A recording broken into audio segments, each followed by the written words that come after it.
bienvenidas a este espacio Aprendo en Casa, un espacio desarrollado por el Ministerio de Educación Pública en coordinación con la Universidad Estatal a Distancia y el CINAR.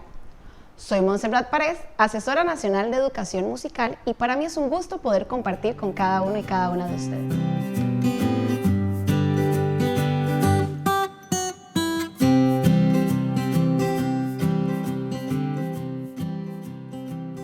Hoy me encuentro acompañada de dos compañeros colegas de las asesorías nacionales. El compañero Alfredo Ortega, asesor nacional de inglés. Alfredo, ¿cómo estás?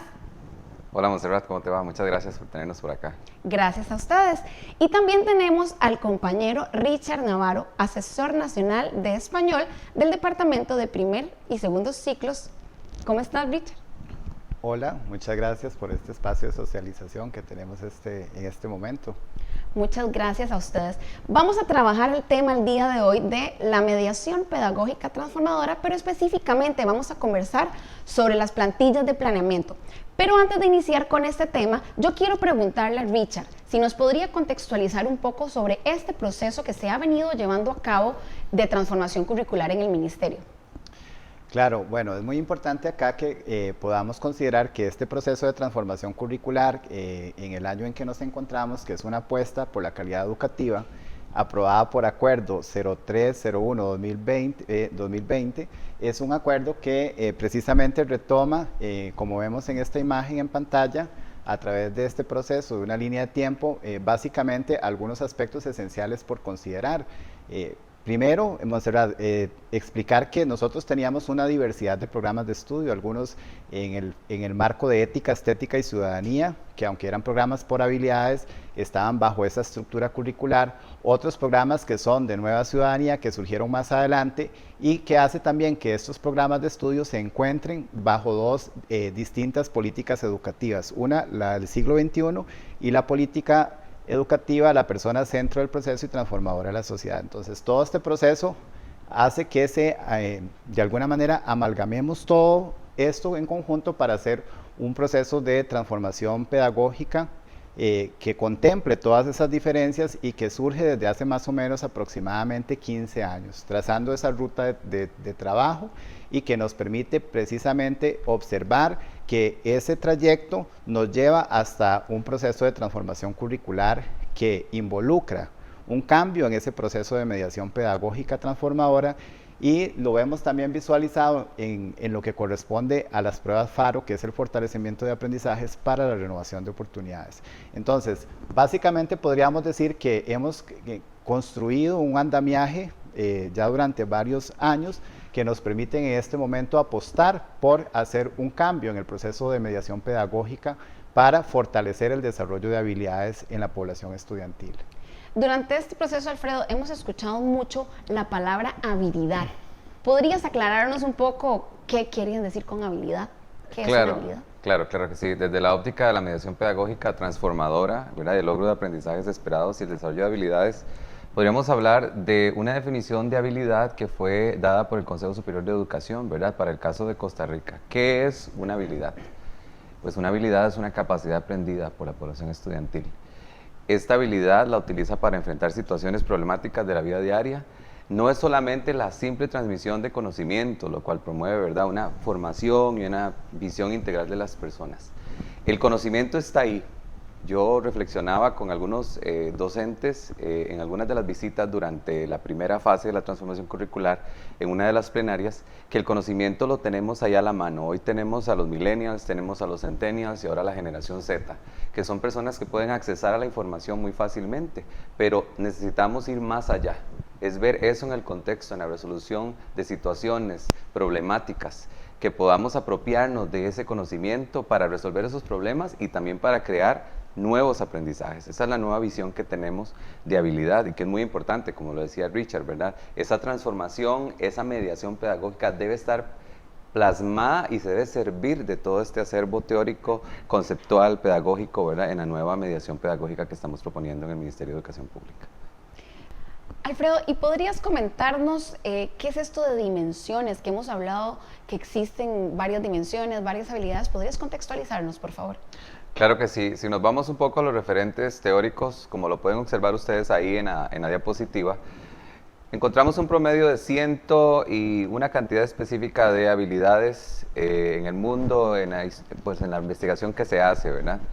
Para nosotros, para el caso del contexto costarricense, el Consejo Superior de Educación ha definido 13 importantes habilidades distribuidas en 4 importantes dimensiones. Una de ellas es las maneras de pensar, que sería la dimensión 1, que se enfoca en la persona estudiante como el centro del proceso, como bien lo decía el compañero Richard. La dimensión 2, formas de vivir en el mundo. La dimensión 3, forma de relacionarse con otras personas. Y la dimensión 4, herramientas para integrarse al mundo. Cada una de ellas tiene una serie de habilidades, y estas habilidades tienen una serie de rasgos que se pueden observar mejor en la mediación pedagógica, ¿verdad?, transformadora que estamos proponiendo. Estas dimensiones y habilidades se van a ver con un valor porcentual mayor o menor dependiendo del saber disciplinar que tenga la asignatura. Por ejemplo, podríamos hablarle de inglés, que por su naturaleza, ¿verdad?, tendríamos ahí mucha comunicación, mucha colaboración. Entonces, la forma de relacionarse con otras personas juega un papel preponderante en la enseñanza, por ejemplo, de lenguas extranjeras. Si nos vamos de vuelta a la dimensión 1, ¿verdad?, las maneras de pensar, tenemos el pensamiento crítico, el pensamiento sistémico, aprender a aprender, la resolución de problemas, la creatividad e innovación. Una vez más, volvemos a la persona estudiante. ¿Qué ocurre en el cerebro? ¿Cuáles son esos procesos que ocurren a nivel cerebral, neurobiológicamente hablando, en materia de neurodesarrollo también? Podríamos ver estas nuevas tendencias de estudiar un poco más que ocurre en el cerebro. Por eso la dimensión 1 se enfoca en la persona. En la dimensión 2 tenemos formas de vivir en el mundo. Acá tenemos ciudadanía global y local, la responsabilidad personal y social, estilos de vida saludables y vida y carrera. Acá nos enfocamos mucho a cuáles son nuestros deberes, cuáles son nuestros derechos, cómo nos comportamos como ciudadanos globales, cómo nos insertamos y cómo nos vemos como seres humanos en aspectos propios de responsabilidad como personas y cómo nos comportamos también en la comunidad. También hace un llamado al estilo de vida saludable, a llevar una salud, ¿verdad?, una salud adecuada, a tomar decisiones importantes en la vida, en temas de carrera y otras decisiones que son trascendentales para esta nueva persona, para este nuevo ciudadano, como estamos tratando de educar para esta nueva ciudadanía. En la dimensión 3, como les decía, les hablaba un poco anteriormente con el ejemplo claro para lenguas extranjeras, la forma de relacionarse con otras personas. Y acá también lo comentaba con unos educadores en una de las regiones durante la fase 1, que la colaboración y la comunicación muchas veces se puede ver de manera transversal, ¿verdad?, en el currículo, en los planes de estudio. ¿Por qué? Porque esto es lo que se está tratando de proponer para las aulas, que haya un ordenamiento de clase diferente, donde haya mucha colaboración, mucha comunicación, donde haya trabajo grupal, trabajo en grupo, trabajo en parejas, trabajo en equipo, en donde los muchachos logren, o los estudiantes, o la persona estudiante logre comunicarse, logre relacionarse con otras personas. A final de cuentas, Montserrat, eso es lo que hacemos día a día, ¿verdad? Desarrollamos habilidades de colaboración y comunicación. Y en la cuarta dimensión, herramientas para integrarse al mundo, acá tenemos la apropiación de tecnologías digitales y el manejo de la información. Como les decía anteriormente, estamos frente a un grupo de estudiantes, un estudiantado que maneja las tecnologías de la información y la comunicación al dedillo, pero ¿realmente sabemos apropiarnos y tomar decisiones sobre cómo manejar esa información? Son planteamientos importantes. Los muchachos pueden usar un aparato electrónico muy bien, pero realmente estoy utilizándolo, puedo discernir sobre cuál es la mejor información para construir nuevo conocimiento, puedo saber cuáles son las mejores fuentes que me están dando, porque el ciberespacio está bombardeado de un montón de situaciones. Bueno, tenemos que enseñarle a estos estudiantes cómo apropiarse, cómo tomar decisiones y cómo manejar de manera sabia la información, ¿verdad? Esto es muy importante y de esta manera podríamos ver ya como en un crisol esas 4 dimensiones que son sumamente importantes para el contexto propio de nuestro país. Hablamos de dimensiones, hablamos de habilidades, pero lo que engloba, lo importante es la mediación pedagógica transformadora. Richard, ¿qué es la mediación pedagógica transformadora? ¿Por qué es importante? Bueno, precisamente considerando ya todo este esbozo que nos hace Alfredo de las 4 dimensiones y la agrupación en estas dimensiones de ciertas habilidades que debemos potenciar en el proceso de enseñanza-aprendizaje y de construcción del conocimiento es precisamente apostar a que esa mediación pedagógica sea lo suficientemente nutrida y fortalecida para generar el desarrollo de habilidades.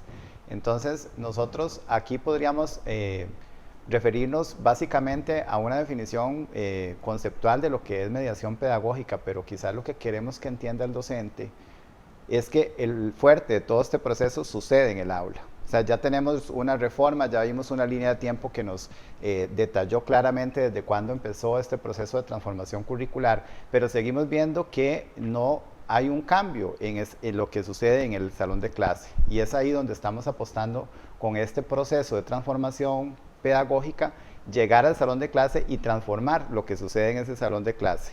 Desde lo que hace el docente hasta cómo distribuye el espacio físico y cómo converge todo el proceso de enseñanza-aprendizaje en ese salón de clase. Entonces, cuando hablamos de mediación pedagógica, nos referimos a aquella intervención experimentada, intencionada, activa del profesor, que tiene que ver precisamente cómo interpone ciertos estímulos entre lo que él hace y el trabajo que ejecuta el estudiante en el salón de clase. Entonces, eso es precisamente la mediación pedagógica, tiene que ver con múltiples formas de representación, que podamos ofrecerle al estudiante distintos estímulos y medios para que accese a esa información y no solamente accese, sino que también él pueda manifestarse de distintas maneras. Por eso hablamos de múltiples formas de acción y de expresión dentro de esa mediación pedagógica, así como de las múltiples formas de aplicación de ese aprendizaje en diferentes situaciones reales, del entorno real y de la vida real, como lo decía Alfredo, que tiene que ver precisamente la habilidad es ofrecerle al estudiante ciertos estímulos y situaciones de aprendizaje que sean lo suficientemente reales a su vida para que él las utilice precisamente en entornos reales. También básicamente podríamos referirnos a esos aspectos, por eso es que apuntamos a que esta mediación pedagógica tiene que ser muy nutrida, tiene que ser muy variada, tiene que ser una mediación pedagógica que atienda los ritmos y estilos de aprendizaje del estudiante y que por supuesto potencie todas estas habilidades que ya Alfredo claramente nos explicó. Richard, ¿y entonces cómo podemos ver reflejado en la mediación pedagógica esas múltiples formas de representación, de expresión? ¿Cómo lo visualizamos? Ok, muy bien. Quizás aquí lo más importante es que el docente considere que ya él de todos modos siempre hace un proceso de mediación pedagógica. Esto no es nuevo para el docente, o sea, ese es su trabajo siempre ha estado enfocado en hacer una mediación pedagógica que involucre básicamente los aspectos esenciales para que el estudiante adquiera el nuevo conocimiento y construya ese conocimiento. Entonces, quizás si nos devolvemos un momento a esta imagen que estamos proyectando ahorita en pantalla, observamos acá que tenemos unos elementos esenciales. Por ejemplo, voy a hacerlo un poquito más grande acá, y vemos que tenemos una cognición básica. Generalmente el docente ya esto lo ha hecho, o sea, él tiene al estudiante que es la persona centro del proceso de enseñanza-aprendizaje. Este estudiante, yo le ofrezco ciertos estímulos, le doy ciertos estímulos, el cerebro los decodifica esos estímulos y generalmente el trabajo del docente se ha enfocado a aspectos de cognición muy básica. Por ejemplo, que lo pone a reconocer, le hace actividades donde él aprenda a identificar o donde él pueda citar ciertos aspectos. Y esto no está mal, eso está muy bien, pero esto lo que hace es que ofrece al estudiante únicamente la posibilidad de generar una memoria de trabajo a muy corto plazo. Y evidentemente al tener una memoria de trabajo a corto plazo hace que la respuesta inmediata de ese conocimiento sea una respuesta descartable, o sea que él puede almacenar la información durante algún periodo y usa esa respuesta y luego la olvida. Entonces, ¿cómo hacemos para hacer que esa mediación pedagógica potencie precisamente una memoria de trabajo a más largo plazo y que más bien esa respuesta no sea inmediata, sino que sea perdurable y permanente en su sistema límbico cerebral, que sea de uso inmediato en situaciones reales y concretas y que no solamente sea una respuesta, por ejemplo, en una prueba escrita, ¿verdad? Que generalmente es lo que sucede. Entonces es aquí donde entra en juego la habilidad. Entonces, el docente ya sabe hacer este proceso de mediación pedagógica, ha hecho procesos de cognición muy básicas, entonces ahora con la habilidad que acompaña a ese objeto de estudio que ofrece el mismo programa de estudio, él va a generar por ejemplo, veamos en el esquema, en este caso, una habilidad como aprender a aprender, que es la que estamos usando en este caso. Vean que ahí no solamente el estudiante va a reconocer, a citar, a identificar, que lo va a hacer porque es su cognición básica y va a tener una memoria de trabajo a corto plazo, pero una vez que yo selecciono una habilidad que atraviese ese objeto de estudio, hace que se potencie esa cognición básica y entonces ya lo llevo no solamente a citar, identificar y reconocer, sino también a planificar esa situación, a evaluar esa planificación o autorregular ese proceso. Entonces aquí hace que la memoria de trabajo se extienda, una memoria de trabajo a largo plazo que se instaura en el sistema límbico cerebral de una manera permanente, y eso hace que el estudiante utilice eso en situaciones reales y concretas, en cualquier momento de su vida, y no necesariamente solo en una prueba.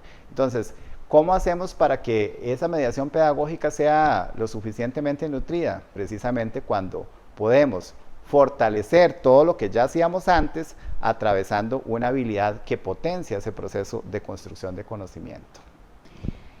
Los que tenemos varios años de estar trabajando en el Ministerio de Educación Pública, sabemos que hemos tenido una evolución en la plantilla de planeamiento. Hoy ustedes nos hablan de dimensiones, de habilidades, de una mediación pedagógica transformadora que tenemos que plasmarlo y visualizarlo en una plantilla de planeamiento. Entonces, ¿cómo ha sido esa evolución de esas plantillas y qué es lo que tenemos ahora? Bueno, es muy importante hacer referencia a esta evolución que hemos tenido en la plantilla porque teníamos que buscar con todos los elementos que hemos explicado, con el tema de habilidades, con el tema de dimensiones, rasgos y demás, teníamos que buscar cómo estandarizar de alguna manera esta plantilla.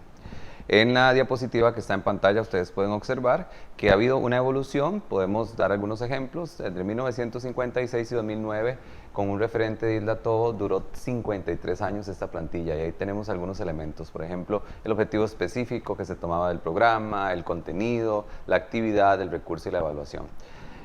Nos movíamos un poco más hacia el 2009 hasta el 2014 y cuyo referente fue César Cole. Esta plantilla duró solamente 5 años y tenemos los aprendizajes por lograr, donde teníamos situaciones conceptuales, actitudinales, procedimentales y una mediación pedagógica que aportaba el docente, y estos elementos los aportaba el programa. De hecho, muchos de los programas que se empezaron a dar durante este proceso de transformación curricular se enfocaban y se centraban en esta parte. Por ejemplo, los programas de educación musical, vos sabés, conoces de este programa, ética, estética y ciudadanía, por ejemplo.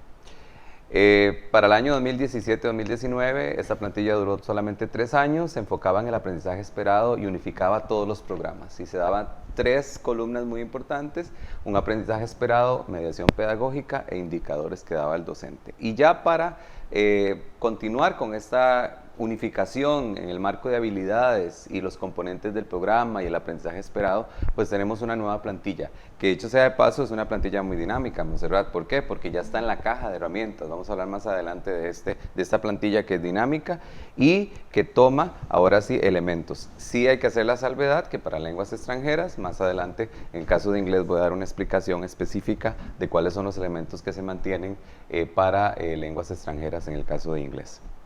Acá tenemos, por ejemplo, si observan la diapositiva, el aprendizaje esperado con un indicador de habilidad, un componente del programa, indicador de aprendizaje esperado y mediación pedagógica. Muy importante, y rescatar esto, es que estos elementos muchos ya están presentes en esta plantilla, se le da al docente y él simplemente tiene que enfocarse en lo medular, que es en esta mediación pedagógica transformadora.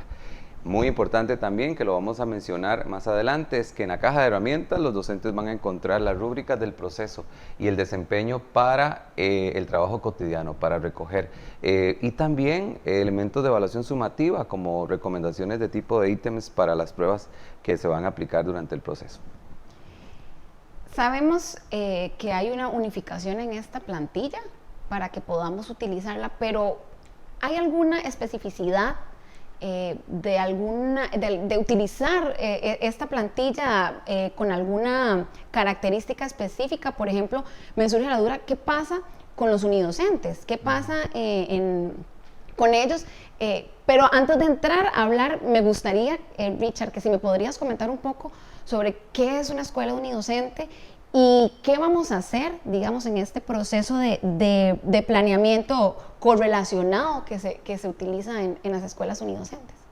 Claro, esto es una pregunta sumamente valiosa e importante porque tenemos que tomar en consideración que precisamente como tenemos distintos servicios y ofertas educativas en el sistema, así vamos a tener también una gran variedad de particularidades con respecto a estas plantillas, que como vos lo señalabas ahorita y como ya lo destacó Alfredo, la plantilla tiene ciertos componentes y elementos que no son variables, o sea, que son invariables, que se van a mantener ahí y que el docente los va a tener de primera mano, pero que esas variaciones van a surgir de acuerdo a la oferta educativa, de acuerdo con la asignatura que se imparta, y que esto es muy importante que nosotros lo podamos tener claro en el proceso que vamos a construir de mediación pedagógica.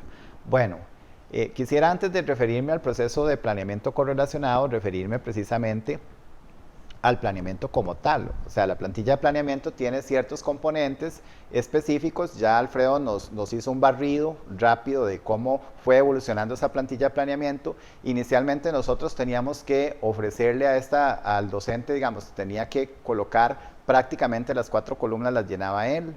Actualmente le ofrecemos al docente una plantilla predeterminada que lleva las 3 primeras columnas completas, y él solamente a partir de esas columnas construye una estrategia de mediación pedagógica. ¿Cómo?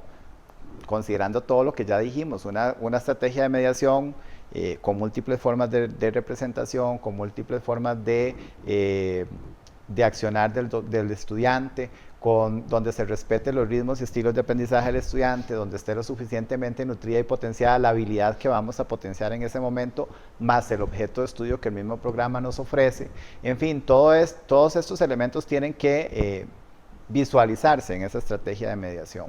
Pero esa estrategia de mediación no solamente es considerando todo eso, sino que también la plantilla ofrece una columna donde viene la habilidad, la definición, ¿verdad?, de esa habilidad, los indicadores que tiene esa habilidad, que en las dimensiones Alfredo hace un rato nos explicaba que cada una de estas habilidades tienen ciertos indicadores, y cada uno de estos indicadores tienen rasgos que nos permiten observar en el proceso de mediación pedagógica ciertas acciones que ejecuta el estudiante para yo tomar decisiones, porque para eso están hechas, para la toma de decisiones en ese proceso de evaluación. Entonces, la tercera columna ofrece, por decirlo así, digamos, yo tengo aquí el objeto de estudio del programa, que ya el programa de estudio de un por sí es aprobado por el Consejo Superior de Educación y es el referente importante que yo voy a tener a la mano, que estas plantillas no desplazan de ninguna manera el programa de estudio. Tengo aquí el programa de estudio y tengo aquí la habilidad que yo voy a utilizar. Lo que pasa es que aquí yo, por ejemplo, lo que voy a hacer es combinar estos dos elementos, ¿verdad? El objeto de estudio lo atravieso por la habilidad, porque esta habilidad cobra vida cuando yo coloco el objeto de estudio ahí. Y una vez que tengo esta habilidad, yo mezclo estas dos cosas como una maquinita, ¿verdad? Y obtengo ciertos indicadores. Esos indicadores me van a dar las pautas o ruta de trabajo que yo debo seguir en ese proceso de mediación. Esas pautas van a ir de una cognición básica, como lo vimos en el esquema anterior, ¿verdad?, donde van a haber actividades donde cite, reconozca, identifique, por ejemplo, hasta una cognición superior. ¿De dónde tomo esa cognición superior? De la habilidad, porque la habilidad me va a decir si voy a planificar, si voy a autorregular o si voy a evaluar. Por ejemplo, si la habilidad es aprender a aprender. Pero si, por ejemplo, la habilidad es comunicación, entonces si voy a decodificar, si voy a comprender y voy a emitir efectivamente una respuesta. Entonces esa es la cognición superior.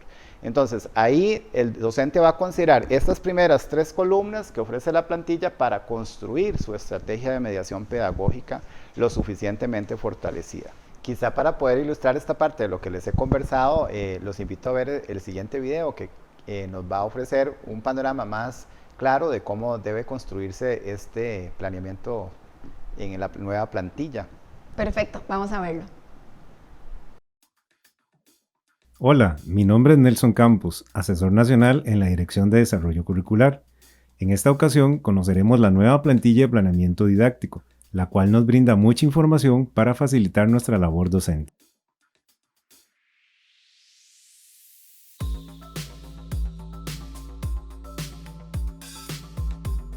La plantilla presenta varias secciones que describiremos a continuación. En el apartado de aspectos administrativos debemos anotar la información de nuestra Dirección Regional de Educación, nombre del docente y del centro educativo. Este apartado además nos indica el nombre de la asignatura, el nivel, curso electivo y periodicidad de planeamiento didáctico. Ahora veamos otras secciones que presenta la plantilla de planeamiento para apoyar nuestra labor docente. La primera sección de planeamiento tiene preestablecidas las habilidades que se potenciarán desde cada asignatura. Esta sección nos indica el nombre y definición de la habilidad y los indicadores o pautas para su desarrollo. Esta información se obtiene de la política curricular Educar para una nueva ciudadanía y las orientaciones para la mediación pedagógica por habilidades de la Dirección de Desarrollo Curricular. Estos documentos establecen 13 habilidades organizadas en 4 dimensiones. La dimensión maneras de pensar, color amarillo, para las habilidades de pensamiento sistémico, pensamiento crítico, resolución de problemas, aprender a aprender, creatividad e innovación. La dimensión formas de vivir en el mundo, color azul, habilidades de ciudadanía local y global, responsabilidad personal y social, estilos de vida saludable, vida y carrera. La dimensión formas de relacionarnos con otras personas, color naranja, con las habilidades de comunicación y colaboración. La dimensión herramientas para integrarse al mundo, color verde, con las habilidades de manejo de la información y apropiación de tecnologías digitales. Estos documentos también los podemos consultar en nuestra caja de herramientas.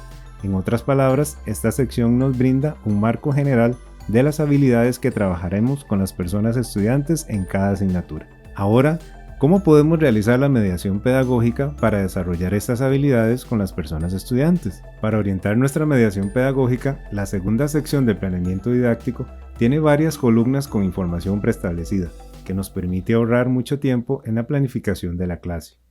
En la primera columna se transcriben los indicadores o pautas para el desarrollo de la habilidad que fueron mencionados en la primera sección del planeamiento. Esto nos permite familiarizarnos con el desarrollo de las habilidades. En la segunda columna se transcriben los componentes propios de los programas de estudio de cada asignatura. En la tercera columna se anotan los indicadores del aprendizaje esperado. Estos se redactan tomando en cuenta el rasgo establecido para el indicador de la habilidad, que ha sido enriquecido por el componente del programa de estudio, en pro de detallar de forma precisa y comprensible un único aspecto por observar. Los indicadores de aprendizaje esperado corresponden a conductas observables.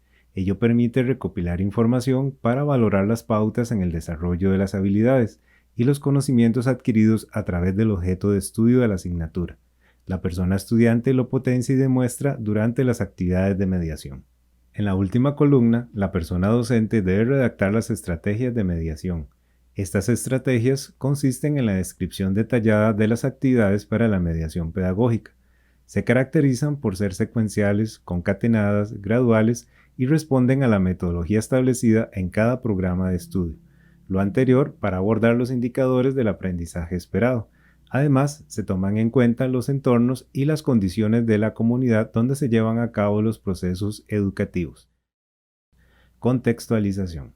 La mediación pedagógica se desarrolla tomando en cuenta el diseño universal para el aprendizaje, DUA, para facilitar múltiples formas de representación de los materiales o documentos, diversas formas de acción, expresión y comprensión de los conocimientos y las habilidades desarrolladas por las personas, así como múltiples formas para mantener la motivación e implicación en su propio aprendizaje. Por otra parte, tenemos las rúbricas que podemos utilizar para la valoración del trabajo cotidiano de la persona estudiante. La tercera sección de planeamiento didáctico presenta los indicadores del aprendizaje esperado, con sus respectivos niveles de logro, inicial, intermedio y avanzado, para valorar el progreso del estudiante. Los niveles de logro se redactan tomando en cuenta el documento Orientaciones para la mediación pedagógica por habilidades. Recuerda que este documento también puede ser consultado en la caja de herramientas. Además, se presentan rúbricas para la valoración general de algunas habilidades que se potencian constantemente en la mediación pedagógica, como por ejemplo colaboración y comunicación. Vamos a la caja de herramientas e ingresemos al apartado de apoyos para el planeamiento. Luego damos clic a la sección Plantilla de planeamiento para buscar el planeamiento didáctico que utilizaremos para trabajar en el aula. Para cualquier duda o consulta. Entonces, Richard, viendo ya el video y con todo lo que nos has comentado, sabemos que existe, diferentes tipologías de centros educativos, lenguas extranjeras, tenemos diferentes también ofertas educativas. Entonces, ¿qué pasa con esas especificidades en los planeamientos? ¿Funcionan igual o hay algún ajuste que se requiera, que se pueda hacer? Bueno, esta pregunta es sumamente importante y valiosa porque efectivamente tenemos diversidad de tipologías de centros educativos. En el caso de primaria, lo mismo en secundaria, igual hay distintas modalidades y precisamente la plantilla de planeamiento considera y por decirlo de algún modo, respeta ciertos componentes de la estructura de ese planeamiento, pero tiene ciertas variaciones también de acuerdo con el contexto, el tipo de centro educativo en el que se trabaja y por supuesto con la asignatura que también juega un papel preponderante en estos casos, porque cada asignatura tiene sus particularidades. En el caso específico podríamos referirnos al caso de las escuelas unidocentes, que ellos van a usar una plantilla que contiene los mismos componentes que ya vimos en el video anterior y la explicación que anteriormente se hizo respecto de lo que es el planeamiento, pero que tiene una variación precisamente en el proceso de mediación pedagógica de acuerdo con el trabajo que se realiza en esta tipología de centro educativo. Entonces, podríamos referirnos específicamente al caso de la escuela unidocente, si te parece, Monse. Por supuesto, porque es importante, Richard, ¿cómo podemos nosotros entender esa correlación con el planeamiento? Porque es importante en una escuela unidocente. Bueno, aquí quizás lo que debemos partir del hecho de lo que es una escuela unidocente. O sea, eso es lo primero, conceptualizar qué es una escuela unidocente. La escuela unidocente es precisamente esa escuela que tiene como principal característica que atiende un docente, atiende un grupo multinivel. Este grupo multinivel, por supuesto, es en contexto multigrado y no es que atiende como en muchas ocasiones lo hemos confundido, que atiende los 6 niveles juntos. No, él atiende un grupo, un único grupo que es multinivel. Entonces, su trabajo, por supuesto, ya desde ahí es distinto. El modelo práctico y pedagógico de este tipo de escuela debe ser un modelo que atienda la realidad en la que se encuentra el centro educativo. Recordemos que las escuelas unidocentes, la mayoría de ellas están en condiciones rurales y dispersas, y esto hace que, por supuesto, tenga un trabajo diferenciado. Desde el módulo horario que tiene y la forma de trabajo se organiza de otra manera en relación con otras escuelas que existen y otros servicios educativos del país. Tiene una gran ventaja también la escuela unidocente, que sus estudiantes son autogestores y son muy autónomos, y es importantísimo aquí el trabajo con la comunidad, con los padres de familia, y también todo ese proceso tiene que visualizarse en ese contexto unidocente. Entonces, aquí podríamos hablar, vos me preguntabas ahorita del planeamiento correlacionado. ¿Qué entendemos por correlación? Empezando por ahí. Decimos que tenemos un grupo multinivel, o sea que tenemos niños que van desde primero hasta sexto año que asisten a un único grupo con un único maestro en una escuela multinivel. Ya desde ahí tenemos una diferencia con respecto a otras tipologías de centros educativos. Por lo tanto, si yo estoy atendiendo simultáneamente un grupo multinivel, el trabajo que yo ejecute en ese proceso de mediación tiene que ser distinto, porque va a responder a esa particularidad del grupo que estoy atendiendo. Entonces, yo puedo elaborar un planeamiento correlacionado. Cuando hablamos de correlación, es establecer ciertos nexos o niveles de trabajo que tienen un punto de encuentro o que tienen, por decirlo de algún modo, un tema común con distintos alcances de acuerdo con ese nivel que estoy atendiendo.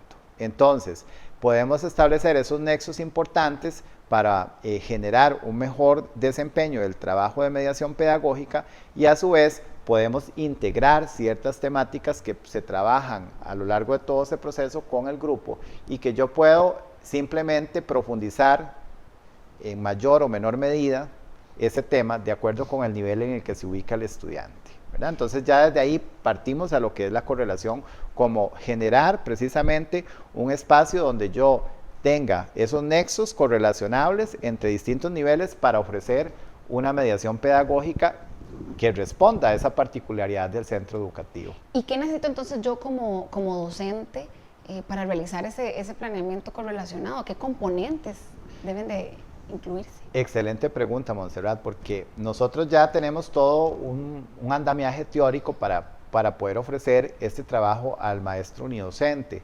Entonces, bueno, vamos a requerir, al igual que en las otras maneras de planeamiento que ya hemos visto hasta ahorita, la fundamentación pedagógica de la transformación curricular, que es el documento que quizás podemos ver ahorita en pantalla, ¿verdad? Rápidamente, ahí vamos a observar esta fundamentación pedagógica de transformación curricular.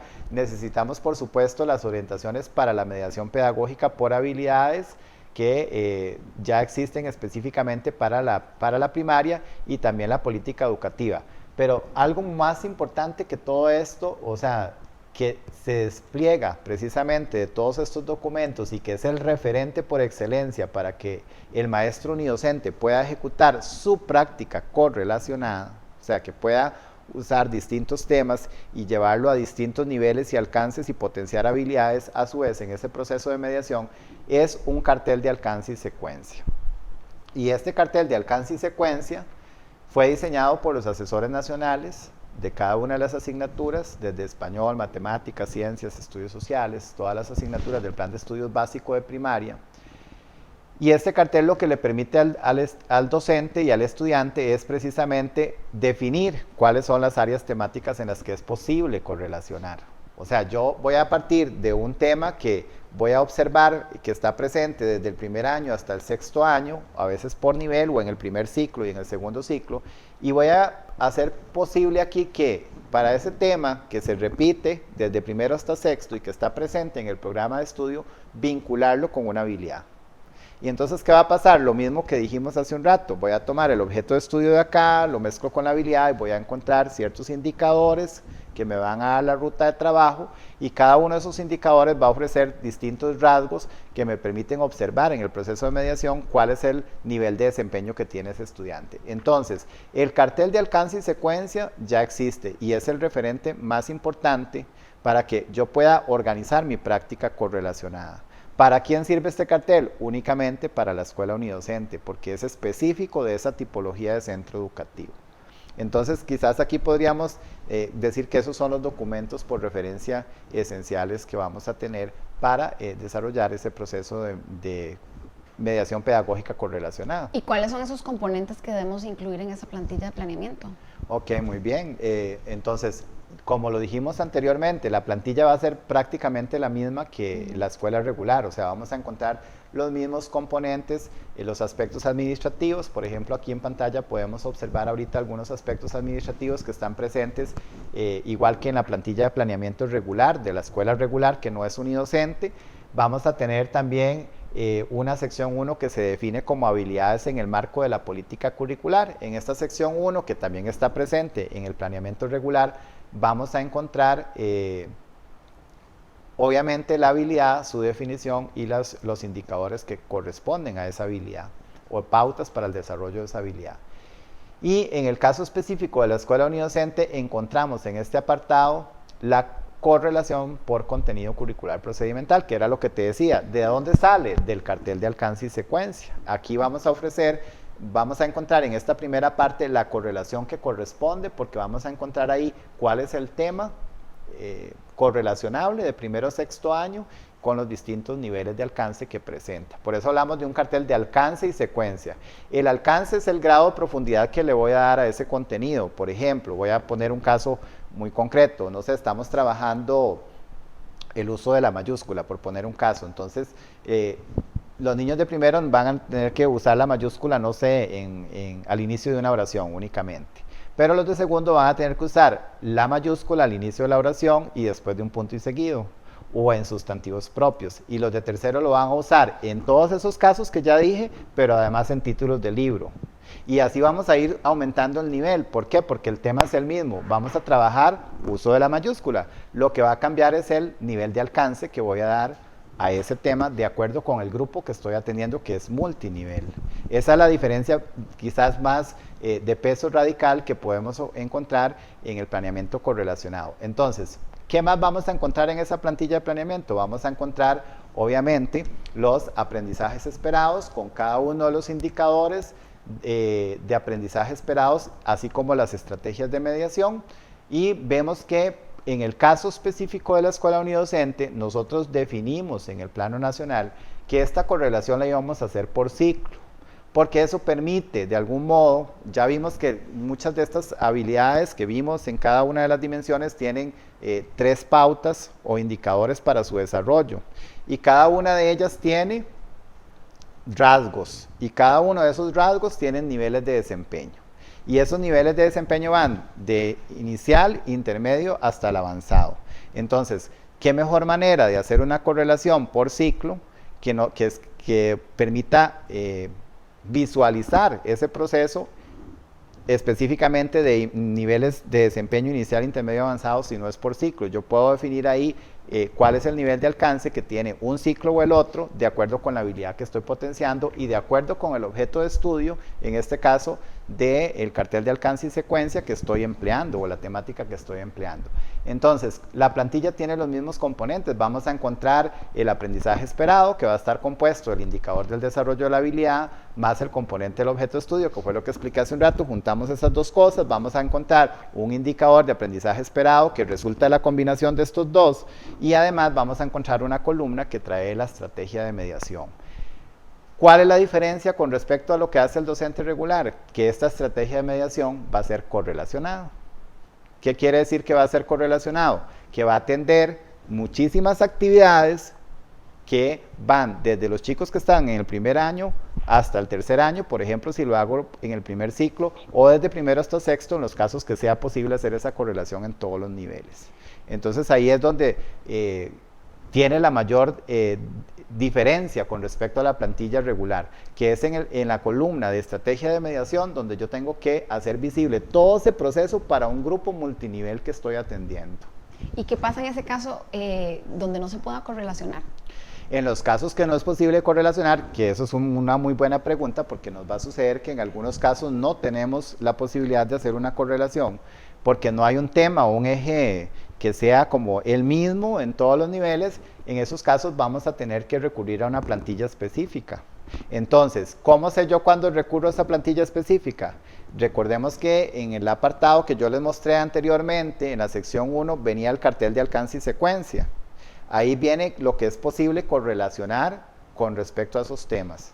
Pero cuando no es posible correlacionar, ese cartel me va a indicar que tengo que usar una plantilla específica. ¿Y qué tiene esa plantilla de específico? Que es propia de un nivel. Por ejemplo, digamos que yo pude correlacionar un tema para tercero, cuarto y sexto año nada más.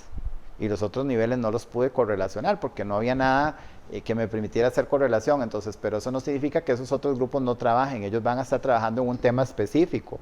Entonces yo uso una plantilla específica. ¿Qué tiene esa plantilla específica? Estos mismos componentes que ya vimos, tienen los mismos componentes, pero es específica para ese nivel, porque no puedo hacer la correlación con todo el grupo en su momento. Entonces eso va a significar que yo como docente o como maestro unidocente tenga en algunos momentos ciertos grupos de trabajo en un mismo tema y otros grupos que van a estar en un tema específico que no es posible correlacionar. Entonces, en los casos en que no es posible correlacionar, la respuesta es que vamos a tener una plantilla específica para esos casos en particular.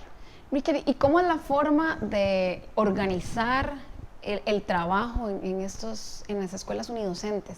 ¿Podrías referirte un poco sobre eso? Porque es importante que podamos conocer esa organización que se debe realizar.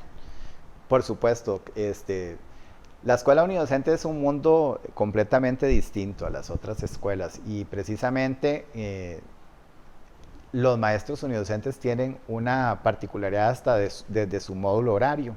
Ellos organizan su práctica de distinta manera. Por ejemplo, vamos a encontrar que tenemos ahí algunos aspectos esenciales en ese módulo horario que tienen que ver con organizar su proceso de mediación pedagógica desde ciertas acciones distintas al trabajo que se hace en otras escuelas que no son unidocentes. Por ejemplo, vamos a encontrar un espacio de 20 minutos en esa jornada de trabajo que se llama el Círculo de la Armonía. Este Círculo de la Armonía generalmente lo vamos a aprovechar para potenciar habilidades como la colaboración y la comunicación. Son 20 minutos donde el estudiante va a poder potenciar 3 aspectos esenciales, que son la activación, la armonización y la relajación. Recordemos que hay estudiantes que vienen de lugares muy lejanos hasta el centro educativo unidocente, caminan algunos hasta horas para poder llegar ahí, y es importante entonces hacer en la mañana estos 20 minutos para que ellos lleguen más relajados, hacer algunas actividades donde yo pueda estimular la colaboración y la comunicación a través de un juego, no sé, usamos una canción, usamos otras actividades ahí que son de carácter más armonizador, que le permite al estudiante adentrarse a un nuevo ambiente de trabajo escolar durante ese día. Esa es quizás una de las cosas más importantes aquí, o sea, cómo organiza su trabajo de acuerdo con su módulo horario. Entonces, primero hacemos un círculo de la armonía de 20 minutos con todos los chiquitos, y luego después de eso pasamos a la asignatura que corresponde durante el día. Digamos, hacemos los 20 minutos del círculo de la armonía, luego pasamos, no sé, sigue español y damos las 2 lecciones de español. Al grupo completo, no los voy a segmentar, por ejemplo, que los de primero en esto, el segundo, salvo en los casos que no sea posible establecer el nexo de correlación que ya dijimos. Después de esto, él va a hacer su jornada de trabajo, como corresponde con la parte académica, va a trabajar español, matemáticas, ciencias o lo que indique el horario, y luego al finalizar toda esta jornada va a tener otro espacio del círculo de creativo, que este círculo creativo lo que hace es que le permite a estos niños precisamente potenciar habilidades en otras áreas. Muchas de estas escuelas no reciben asignaturas especiales, por ejemplo música, educación física, religión u otras asignaturas que son dadas por especialistas, y entonces el maestro unidocente tiene que resolver esto de algún modo. ¿Cómo lo resuelve? Con las actividades de círculo creativo, que en este caso lo que le permite a él es generar ciertos espacios donde se potencian habilidades, por ejemplo, no sé, podemos aprovechar este espacio para generar habilidades en el campo artístico, no sé, podemos montar una obra de teatro, podríamos trabajar, si el docente o unidocente saben tocar algún instrumento musical, entonces aprovecha este espacio para enseñarle a los chicos a usar un instrumento musical, o por ejemplo tenemos que trabajar, tenemos la semana del cooperativismo, no sé, estoy inventando, entonces aprovechamos ese espacio para construir un mural en conjunto y hacer actividades manuales donde se estimule también el gusto por estas otras áreas, o en las artes plásticas, o que queremos participar del Festival Estudiantil de las Artes, entonces tomamos este espacio del círculo creativo para ensayar la obra de teatro que queremos llevar, o el baile que vamos a presentar, o tenemos, no sé, un acto cívico en la escuela, entonces aprovechamos el círculo creativo para organizar ese acto cívico donde invitemos a la comunidad, a la familia, a todas esas personas que pueden acercarse al centro educativo, y que precisamente este círculo creativo es para eso, para generar espacios de creatividad e innovación en el estudiante. Entonces ese es otro componente de la jornada de trabajo que él tiene, que es el círculo creativo. Cuando en la escuela llega un docente especialista, que en algunos casos sucede, este círculo creativo se extiende hasta por 3 lecciones, de manera que entonces si llega el maestro de música va a trabajar las 2 lecciones correspondientes por cada ciclo, ¿verdad? De acuerdo a cómo se organice la jornada horaria, que eso ya está definido de qué modo se organiza. Entonces estos chicos les permite hacer una ampliación del círculo creativo, y al final de todo este proceso del día tenemos otro espacio que es el círculo de cierre pedagógico, perdón, no se llama círculo, se llama espacio de cierre pedagógico. En el cierre pedagógico son otros 20 minutos al final del día, donde yo reúno otra vez a todos los chicos y hago ciertas actividades donde más bien van enfocadas a esta parte donde ellos van a decir qué aprendí hoy, qué fue lo que más me gustó de lo que hice hoy en la clase y en el transcurso del día. Bueno, o yo hoy voy a llegar a la casa y qué le voy a contar a mis papás que aprendí. ¿Qué es lo más importante que viví en este proceso de construcción del conocimiento que tuvimos hoy? Porque puede ser que aprendí más, por ejemplo, de matemática, más de ciencias, me gustó más lo que hicimos en el círculo creativo o lo que hicimos en el círculo de la armonía. Es un espacio de reflexión y de cierre pedagógico que se realiza cada día, también con 20 minutos. Y ahí finalizaría su trabajo de ese día. Quería referirme aquí también a algo importante, que es la figura del estudiante líder, que en algunos casos va a estar presente. Nosotros siempre vamos a tener estudiantes líderes en todas las escuelas, no solo en la escuela unidocente. Pero la escuela unidocente tiene la particularidad de que esos estudiantes son muy autónomos. Entonces ellos ya están acostumbrados como a trabajar solos. A veces no esperan que el docente llegue y les diga, vamos a hacer esta actividad, vamos a hacer este trabajo, sino que ellos mismos ya saben, quedamos aquí, tenemos que seguir haciendo esto que ayer no terminamos, o sea, son muy autónomos. Entonces es muy importante que el docente unidocente genere ese espacio de fortalecimiento del estudiante líder y que vaya rotando ese trabajo del estudiante líder en el proceso de mediación pedagógica, que esto no lo tiene mucho las otras escuelas o las otras tipologías por la naturaleza de la escuela como tal. Entonces, por ejemplo, el estudiante líder, en los casos que no es posible correlacionar, que vos me preguntabas ahorita, puede ser que yo tenga una plantilla específica para los chicos de primero. Entonces, puede ser que yo seleccione un estudiante líder de primer año y le diga, bueno, van a trabajar esta práctica que les traje, y es específica para ese nivel. Y el que tiene a cargo una responsabilidad de dirigir ese trabajo mientras el docente atiende el resto de los grupos es el estudiante líder. Por supuesto, el docente llegará en algún momento y resolverá y atenderá las dudas, consultas y orientará el trabajo de ese grupo, pero el estudiante líder tiene un papel preponderante en ese proceso autónomo de construcción. Entonces, quería como referirme a esto porque es muy valioso que recordemos que la escuela unidocente definitivamente tiene ciertas particularidades y características que hacen que sea distinta de los otros centros educativos que hay en el país. Y podemos ver reflejado esas particularidades y todo lo que nos estabas conversando en la caja de herramientas. La escuela unidocente tiene un espacio ahí en la caja de herramientas. Por supuesto que sí, claro.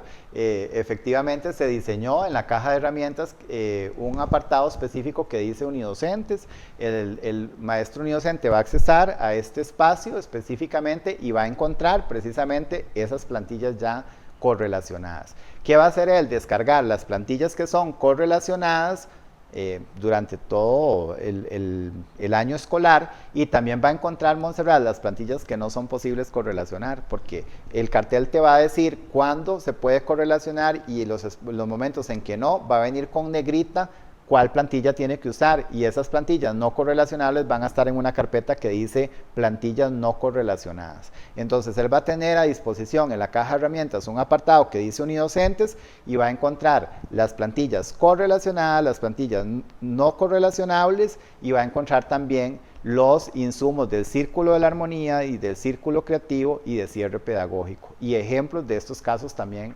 para que ellos puedan organizar su práctica y su mediación pedagógica de la mano con sus variantes, en este caso en lo que corresponde a la escuela unidocente. Perfecto. Yo quiero aprovechar que también está el compañero Alfredo que nos acompaña en este espacio Aprendo en Casa, porque hemos hablado de todo este proceso de transformación curricular que hemos vivido ya de años atrás, ¿verdad? Que viene años atrás.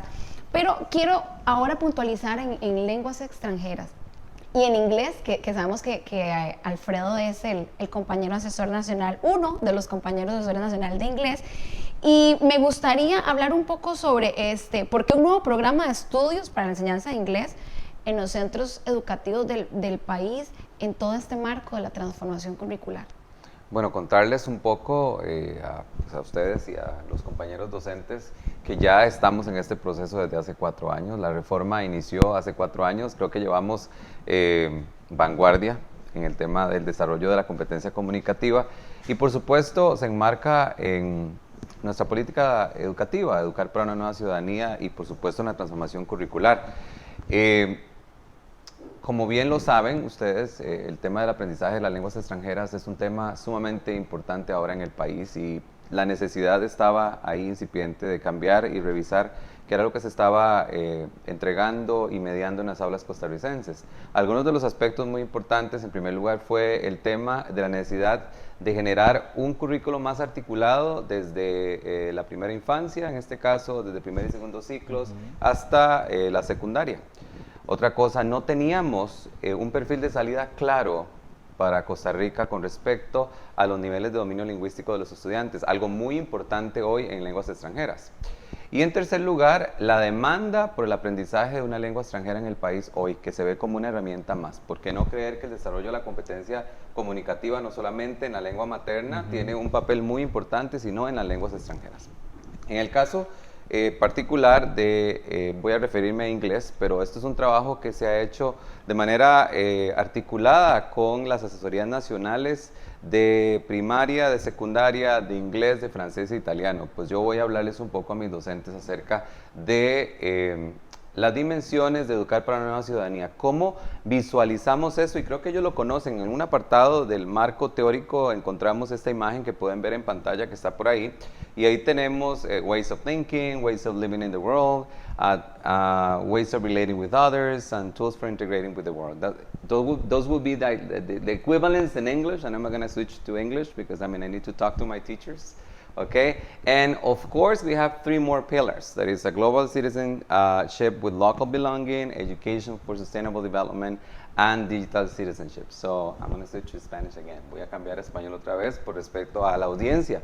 Pero sí es bueno saber que esto se encuentra ahí. ¿Y cómo ligamos eso? ¿Cómo lo vemos en el currículo? Recordar que nosotros tenemos un referente lengua muy importante, que es el Marco Común Europeo de las Lenguas Extranjeras, en este caso referente de lengua, pero también tenemos el referente de la política educativa, el referente de la política curricular, y ahí es donde se ve. ¿Quiénes son esos estudiantes? ¿Cuál es el enfoque que nosotros tenemos? Tenemos el enfoque accional, basado en acción, en tareas comunicativas, tareas de lengua, como conversábamos otro día, ¿verdad, Richard y yo? Claro. Y Evelyn, recordamos que hablamos de, en el acto comunicativo, los estudiantes resuelven tareas, y esas tareas enmarcadas en escenarios de la vida real, para resolver situaciones de la vida real, como lo dicen bien claramente, ¿verdad? El tema del desarrollo de habilidades, ¿verdad? Y competencias comunicativas. Estos aprendientes, esta persona estudiante, si pueden observar ustedes, la pantalla, tenemos a los estudiantes concebidos como agentes activos de cambio. ¿Y qué hacen ellos? Si tuviéramos que verlo a través del espejo o a través de la lupa de las dimensiones, en esas maneras de pensar.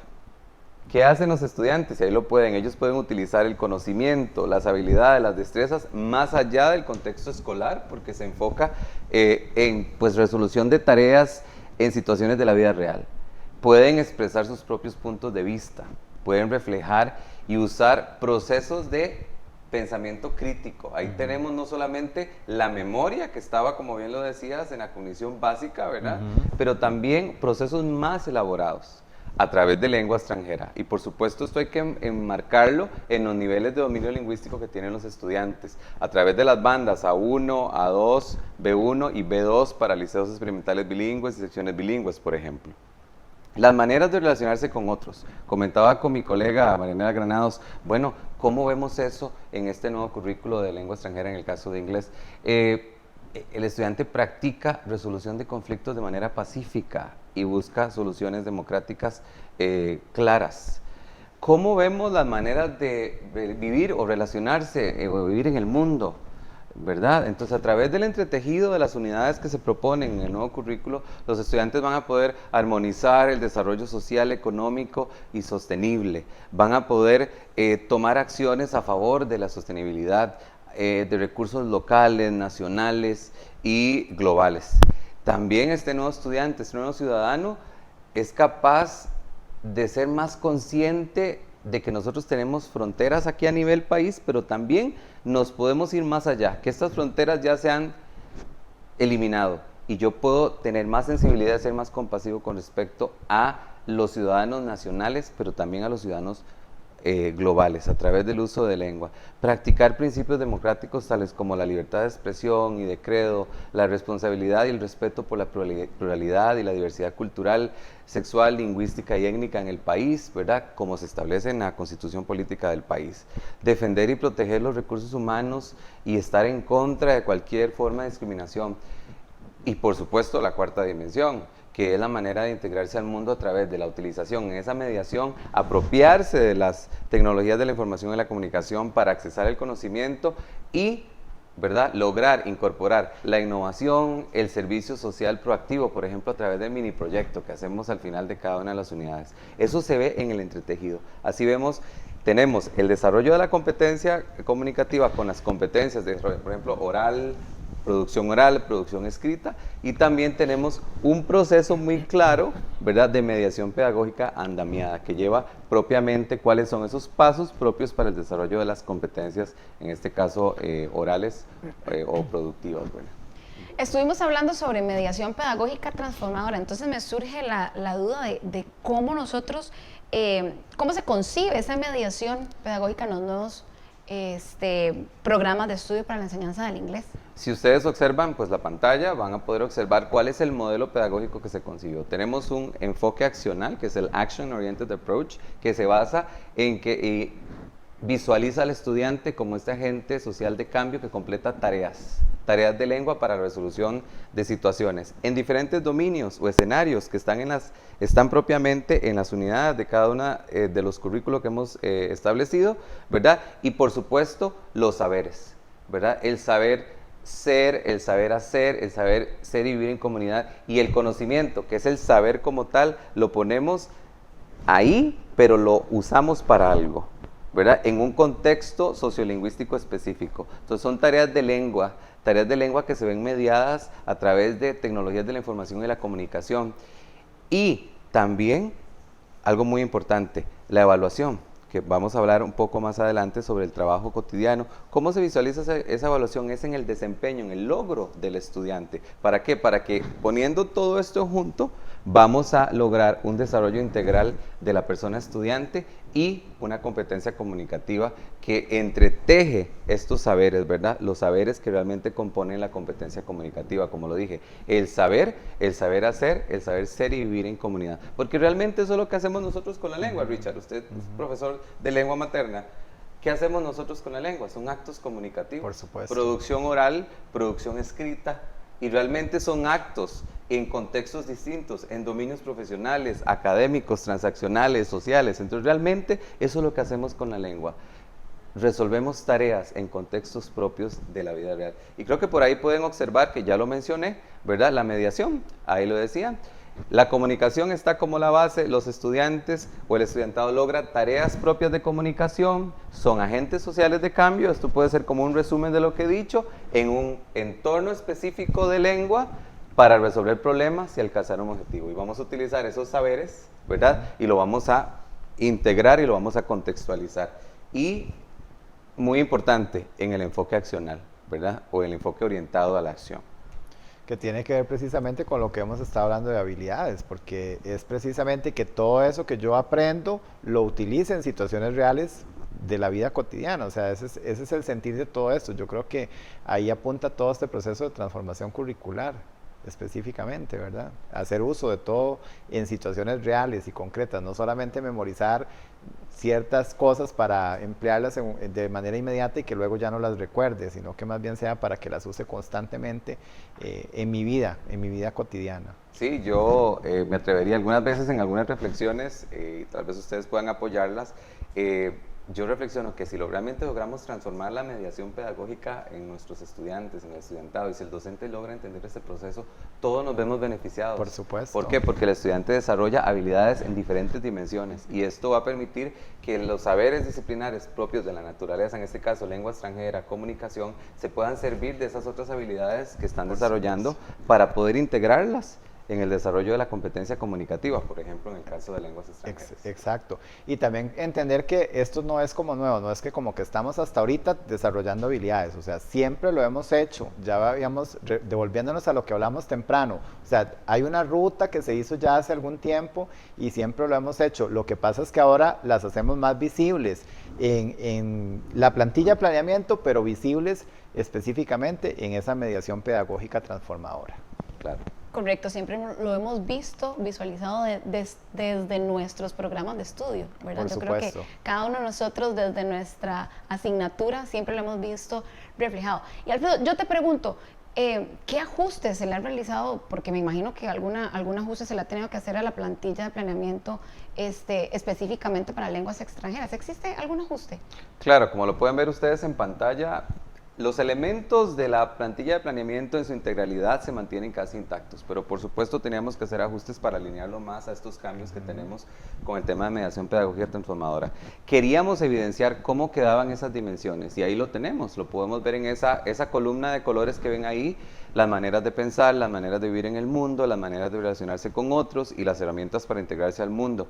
Y cada dimensión se va a ver de una u otra manera más evidenciada en la mediación pedagógica, en este caso del desarrollo de la competencia comunicativa. Por ejemplo, si es en la parte de la competencia oral o en el caso de la competencia de producción oral o producción escrita, o de comprensión oral o de comprensión escrita, que son en este caso estas competencias. También consideramos importante incorporar los indicadores de aprendizaje. Si ustedes pueden observar a la izquierda de su pantalla, vamos a encontrar los Assessment Strategies and Indicators of Learning. And teachers do know about this in Costa Rica now. Okay, ya los profesores lo conocen. Ellos conocen esta parte y cómo ligamos esto al trabajo cotidiano. Entonces son básicamente, en resumen, dos ajustes que se hacen. Se mantiene el tema de las dimensiones, se inserta para poderlas visualizar. Se está entretejida estas dimensiones en la mediación pedagógica a través del desarrollo de las competencias, en el andamiaje propio de cada una de las competencias, pero también era importante ligar las estrategias de evaluación a los indicadores de aprendizaje. ¿Cómo ver eso en el trabajo cotidiano? ¿Cómo recolectarlo? ¿Verdad? ¿Cómo verlo? Y cómo verlo en el proceso, que es muy importante. Creo que más adelante vamos a hablar de esto. ¿Cómo lo vemos en el proceso? Como lo dije finalmente cuando estaba explicando el tema del ajuste en la plantilla, ¿cómo veríamos si esto es para los docentes de inglés? Porque esto ha generado situaciones de consultas también. Ahora que estuvimos en la tercera fase en algunas de las regiones, los docentes necesitaban saber cómo se evidenciaba esto en el instrumento para registrar el proceso de clase. ¿Verdad? Muy importante, vamos a tener un instrumento que ahí está, pueden observar la pantalla, que es un modelo de instrumento que pueden tener los docentes de lengua extranjera. En el caso de los nuevos programas de inglés, tendríamos los Assessment Strategies, que son las estrategias de evaluación, pero ligadas siempre a las metas de aprendizaje. Cada meta de aprendizaje, dependiendo de la competencia, va a tener un ligamen en el currículo con una estrategia de evaluación. Y luego los indicadores de aprendizaje, que es como los pequeños caminos o los pequeños pasos que tienen que seguirse para llegar a cumplir o para poder alcanzar esa estrategia de evaluación ligada a la meta de aprendizaje, en este caso de lengua. Por ahí también nos preguntaban, ¿y este camino lo vamos a tener claro? Lo van a encontrar en la caja de herramientas, muy importante. Estamos trabajando en este documento para darles un modelaje, un seguimiento a los docentes para que lo puedan ver. Y como el trabajo cotidiano es un proceso, ¿verdad? Es un proceso y el docente lo observa a lo largo de un periodo específico y toma decisiones de cambio, como vos lo decías, tomar decisiones, reflexionar sobre esa mediación nueva, transformadora, lo podemos ver con una escala de medición de logro, en este caso desempeño, y para nosotros hemos puesto un 1, 2, 3, que sería not achieved, por ejemplo, que el estudiante no puede lograr la tarea, ¿verdad? Porque no es memoria, no son elementos de memoria, no es el saber suelto, sino la tarea, es decir, el acto de comunicación en el contexto específico. No es la tarea, para que me entiendan acá en la audiencia, no es la tarea como tal, sino la tarea comunicativa, que puede ser simple o compleja. Luego, un 2, que sería en progreso, donde el estudiante puede lograr la tarea con alguna dificultad y necesita mejorar, que para esto es importante el progreso que llevamos a lo largo del trabajo cotidiano, observar a los estudiantes para poder realimentar la mediación y volver a reparar para poder ayudar a esos estudiantes a mejorar. Y el 3, que sería, bueno, eso sería el 2 in progress and 3 achieved, donde la persona estudiante puede lograr la tarea sin ninguna dificultad. Recordar que esta decisión y esta observación que hacemos, lo hacemos a lo largo del periodo y el estudiante puede ser que se mantenga en un 1, en un 2 o en un 3 y pueda consolidar el logro de este indicador de aprendizaje al final del proceso, ¿verdad? Entonces recordar que esta observación es continua, ¿verdad? Es continua, el profesor toma decisiones, se devuelve a la mediación, realimenta el proceso y le da seguimiento a los estudiantes en este caso.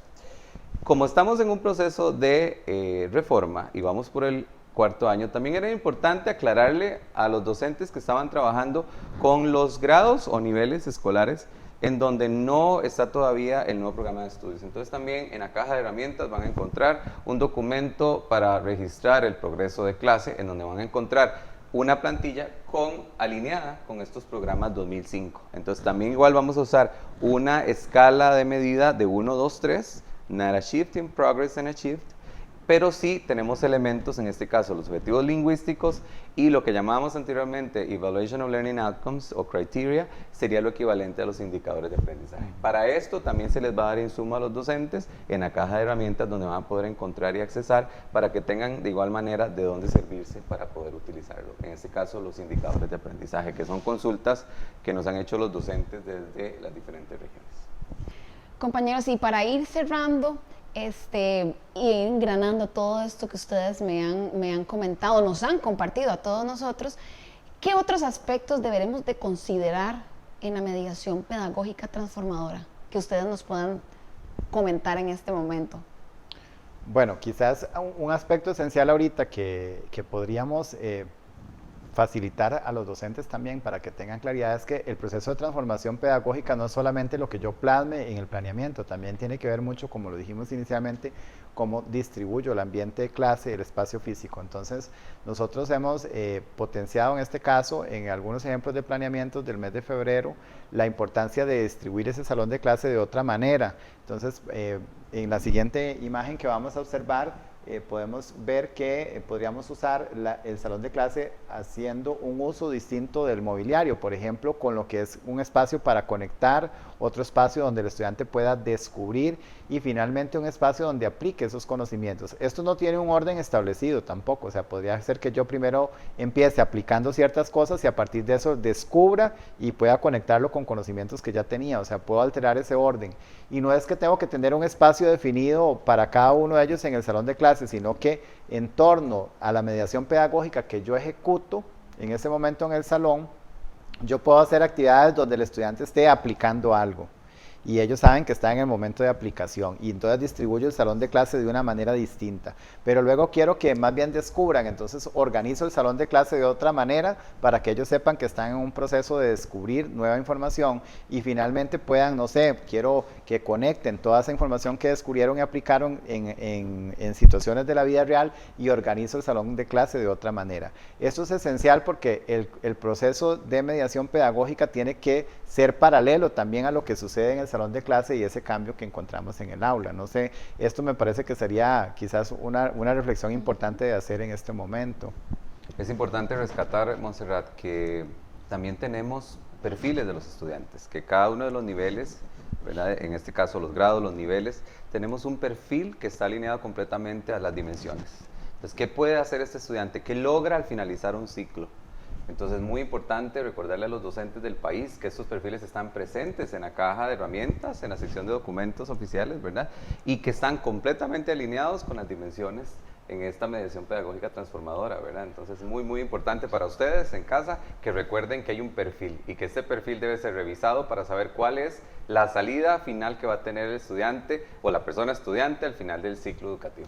Por supuesto, y que este perfil que vos nos comentás nos ofrece insumos para poder establecer un proceso de mediación pedagógica que permita al docente llevar al estudiante a concretar ese perfil en el trabajo de mediación pedagógica que ejecuta. Ok, yo quisiera mostrarles un objeto de aprendizaje, creo que ya todos los conocen en casa porque los docentes pues ya lo han ido explorando, que es la caja de herramientas. Podemos observarlo por acá, voy a hacer aquí un acercamiento. Entonces esta caja de herramientas como objeto de aprendizaje es responsivo, esta es la versión para teléfono celular y podemos observar, déjenme mostrarles, si le dan a ingresar, acá tenemos diferentes botones, esta es la interfase celular como les dije y podemos ingresar por ejemplo a la tablet donde van a encontrar mucha de la información, el referente teórico, conceptual, que hoy estuvimos conversando acá, ¿verdad? Mucha de la información se encuentra por acá. Si se devuelven, por ejemplo, otra vez, van a encontrar otra información como los apoyos para el clima de clase, el clima institucional, podemos encontrar los apoyos para el planeamiento, entre otros elementos que podemos encontrar. Así que yo les invito, ya para ir cerrando, a que esta caja la tenemos que revisar todos los viernes, ¿verdad? Que no es solamente descargar en una llave, ¿verdad, Maya? Como decimos, y ya olvidarnos de la caja. No, la caja hay que estarla revisando, es una caja que es dinámica, se le están subiendo información, se está modificando información y pues eso sería muy importante para mí recordarles a los docentes del país. Claro, porque es una herramienta viva y la caja cobra vida cada vez que yo la visite y pueda obtener nueva información que va a estar colgándose ahí cada semana y que se va a estar actualizando. Eso es muy importante que el docente lo sepa, que es una caja que está en constante renovación y actualización, que no es una caja estática y que precisamente le ofrece al docente todos los insumos y las cosas que hemos conversado en este momento las vamos a encontrar en esa caja de herramientas. Y que también tenemos un contacto con el docente, porque hay uno de los botones, una opción en donde el docente puede ingresar y puede darnos sugerencias también para mejorar. Eso es muy importante. Excelente, compañeros. Agradecerles por acompañarnos. Definitivamente toda la información que nos han traído es muy valiosa para todos nosotros, para todas las personas docentes. Y gracias por estar en este espacio. Aprendo en casa. Realmente es un espacio para mejorar nuestro quehacer profesional. Pero queremos agradecerles también a cada uno y a cada una de ustedes por acompañarnos el día de hoy. Definitivamente este espacio no sería el mismo sin su presencia. Así que muchísimas gracias y recordemos, año 2020, transformación curricular, una apuesta por la calidad educativa.